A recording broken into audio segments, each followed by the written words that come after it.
प्रिय दर्शक बंधु आज सुविचार को आपण मानकु ढेर सारा स्वागत। आपण माने निश्चित भल थिबे ओ आज कार्य किछि भल संपर्कियों ठारू परामर्श चाहूथिबे।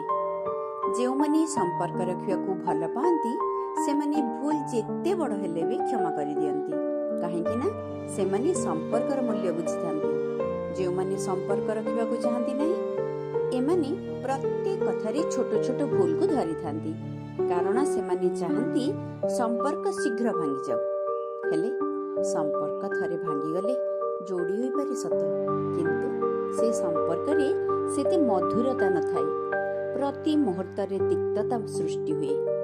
सेथि पई मन आ मन ए दुईटी को सजाड़ी रखिबा भला। आजिर दिनटी आपण मानक पई शुभमय हो, एहा ओंकार टीवी रा कामना।